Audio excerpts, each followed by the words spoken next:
बातमी वर्ध्यातून आहे। वर्ध्याच्या रोठा शिवारामध्ये अल्पवयीन तरुणीवर अत्याचार झालाय आणि तिची हत्या झाली आहे। दगडानं ठेचून तिची हत्या करण्यात आली आहे। परिसरात खळबळ उडाली आहे।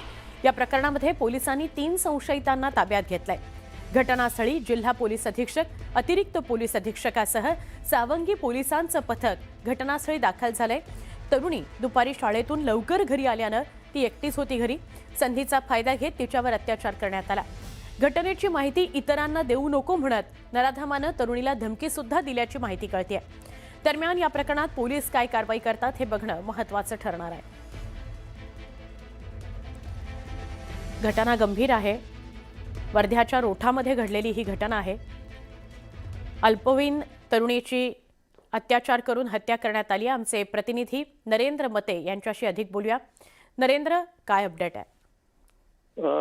काल सायंकाळची ही घटना आहे। ही मुलगी शाळेतून दुपारी आल्यानंतर ही घटना घडलेली आहे। शिक्षिकेने तिला शेतातील गोठ्यापर्यंत, जे तिचं राहतं घर होतं त्या गोठ्यापर्यंत आणून सोडलं होतं आणि त्यानंतर हे जे 5 नराधम आहे, 5 प्राथमिक माहितीनुसार, जे पोलिसांनी दिलेल्या माहितीनुसार जे 5 आरोपी आहेत यातील, तर त्यांनी संशयित जे आरोपी आहेत त्यांनी अत्याचार केल्याची माहिती पुढे येत आहे। मात्र अजूनपर्यंत पोलिसांनी हे कन्फर्म केलेलं नाही की अत्याचार झाला आहे की हत्यारा कोण आहे।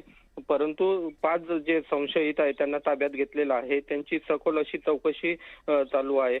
काल रात्रीच्या सुमारास जे आहेत घटनास्थळावर एसपी पासनं तर पूर्ण मोठे अधिकारी त्या ठिकाणी दाखल होते। त्यांनी पथक करून याचा सखोल तपास जो आहे तो सुरू केलेला आहे।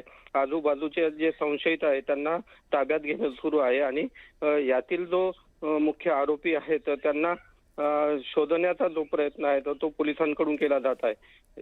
एकंदरीतच पाहता या अल्पवयीन मुलीवर जो प्रसंग ओढवला, जी घटना घडली आहे, त्यामुळे वर्धेकर जे आहेत ते सुन्न झालेलं आहे। एकच खळबळ उडाली आहे की असे अत्याचाराचे जे प्रकरण आहे ते मोठ्या प्रमाणात होऊ लागलेले आहे। विशेष म्हणजे शेतातील गोठ्यात हा जो परिवार आहे तो राहत होता। आई वडील जे आहेत ते बाहेर शहरात खरेदी करण्यासाठी, बाजारहाटासाठी गेले होते आणि अशा वेळी हा जो प्रसंग आहे तो त्या मुलीवर ओढवलेला आहे। नक्की नरेंद्र, अल्पवयीन तरुणी होती ही, हिच्यावर अत्याचार झालेले आहेत। तिघांनी मिळून अत्याचार केले का सामूहिक अत्याचार आहेत या संदर्भातलं काही अधिकृत गोष्ट समोर आलेली नाहीये। आता नरेंद्र सांगतायत त्यामुळे 5 संशयितांना ताब्यात घेतलं गेलेलं आहे, त्यांची चौकशी केली जाते आहे।